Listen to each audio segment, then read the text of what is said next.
कोई भी सपना साकार करने के लिए सबसे जरूरी है सही कोच का होना। चुनिए NISM क्लासेस को और करें अपने NISM NCFM का सपना साकार। Download the app now. So hello all students, welcome to NISM classes.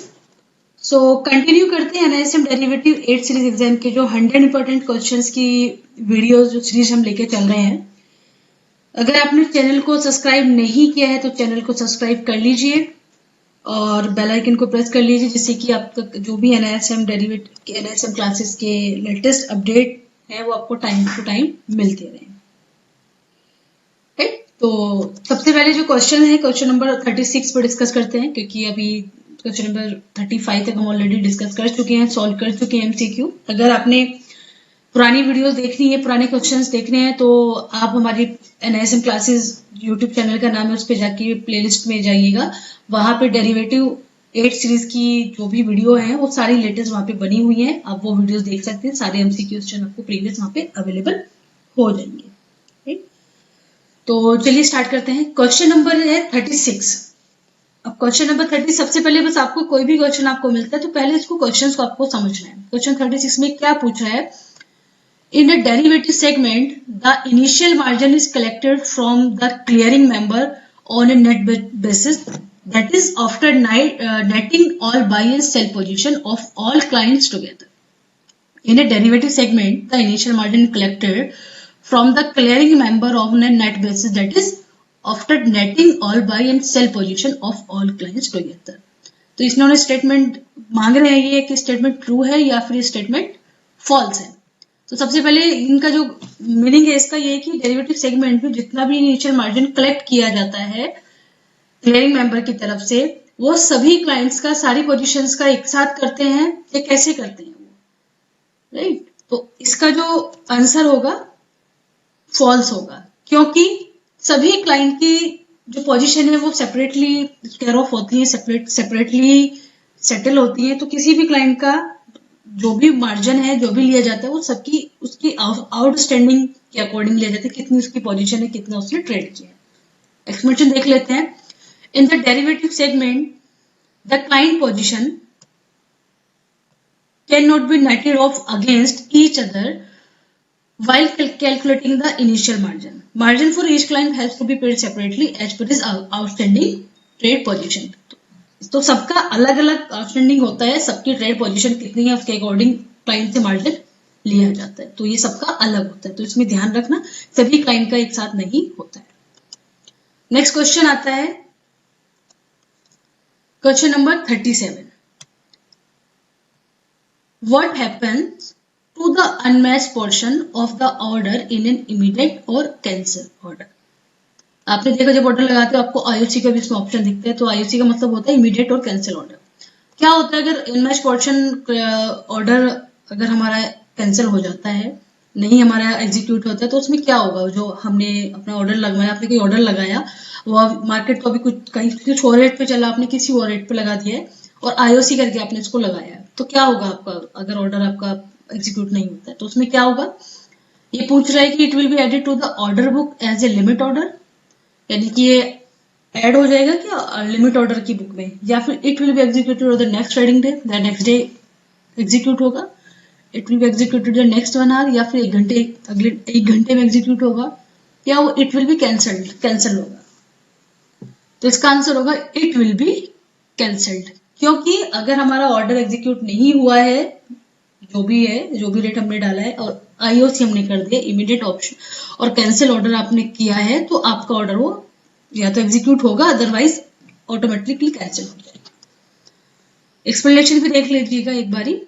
Immediate और कैंसिल, IOC का ऑप्शन है user is allowed to buy sell a contract as soon as that order is release into the trading system, यानी कि इसमें जो allowed किया जाता है बाय सेल को कॉन्ट्रैक्ट को, जितना जल्दी वो रिलीज हो जाए, एग्जीक्यूट हो जाता है ट्रेडिंग सिस्टम में, तो ऑर्डर आपका हो जाता है। अदरवाइज वो अनमैच्ड ऑर्डर जितना भी है वो आपका इमीडिएटली कैंसिल हो जाता है। Partial order match is possible in this order, partial order की अलग होता है, वो उसकी पॉसिबिलिटी होती है कि वो हो जाए, बट अनमैच्ड पोर्शन जो हुआ ही नहीं है, जो रेट ही नहीं है, तो वो आपका ऑटोमेटिकली कैंसिल हो जाएगा। नेक्स्ट क्वेश्चन आता है question number 38। A feature of a forward contract is एक ही पूछ रहे हैं कि फॉरवर्ड कॉन्ट्रैक्ट के अंदर कौन सा फीचर होता है। 4 ऑप्शन उन्होंने दिए हैं। It's traded 1 to 1 between counter parties, it has good liquidity, it cannot be of a tenure of more than 1 year, it doesn't carry any credit risk. इन चारों में से फॉरवर्ड कॉन्ट्रैक्ट में कौन सा फीचर होता है? सबसे पहले फॉरवर्ड कॉन्ट्रैक्ट क्या होता है आपको ये समझना है। अगर आपने फॉरवर्ड कॉन्ट्रैक्ट और फ्यूचर कॉन्ट्रैक्ट क्या है तो आप हमारे प्रीवियस वीडियो देख सकते हैं। हमारे चैनल का नाम है NISM क्लासेस, तो वहाँ पे आपको डिटेल में पता लग जाएगा फॉरवर्ड और फ्यूचर में क्या डिफरेंस है।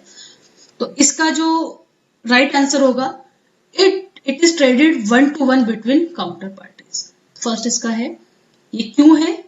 क्योंकि ये जो होता है ना, जो फॉरवर्ड कॉन्ट्रैक्ट होते हैं, ये म्यूचुअली 2 पार्टीज के अंदर एग्रीमेंट या कॉन्ट्रैक्चुअल किया जाता है कि कोई भी एक सर्टेन एसेट को लेके या किसी अंडरलाइंग एसेट को लेके कोई डेट फिक्स कर लेते हैं। यानी कि ये एक म्यूचुअल अंडरस्टैंडिंग के अकॉर्डिंग ट्रेड या ऑर्डर किया जाता है। जैसे कि एक्सप्लेनेशन में देख लेते हैं। इसमें कोई भी रेगुलेटर बॉडीज नहीं होती है फॉरवर्ड कॉन्ट्रैक्ट के अंदर।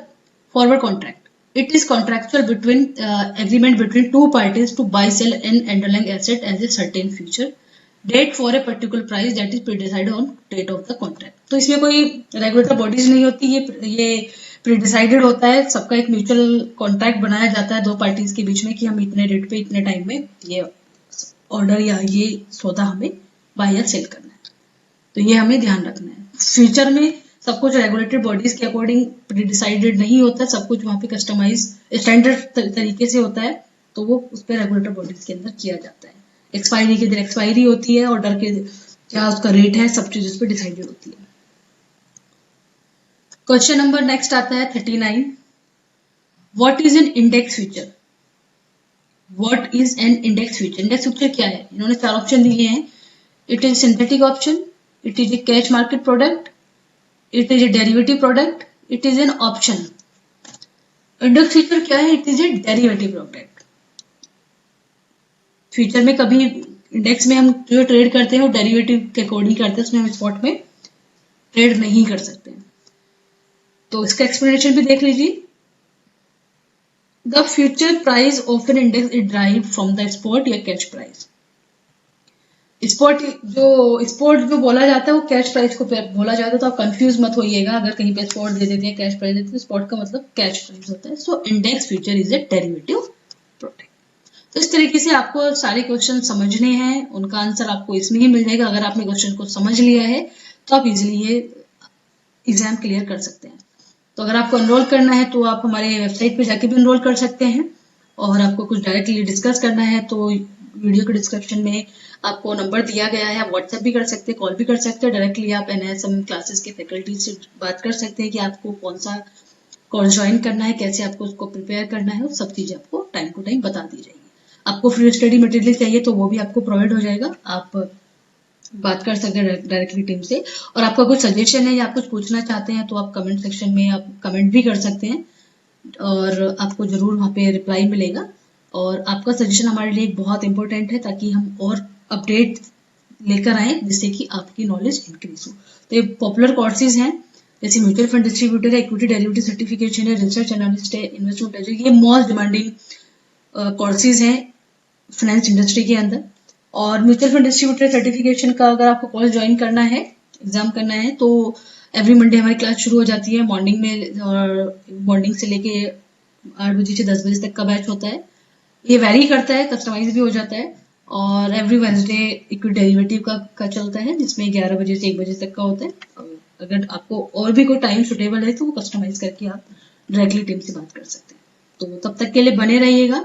और नेक्स्ट वीडियो के लिए आपने सब्सक्राइब कर लिया है तो वेल एंड, आप उसको देखिएगा। नेक्स्ट वीडियो जल्दी से लेके हम आपके लिए लेके आएंगे। तब तक के लिए बने रहिए। Thanks, bye.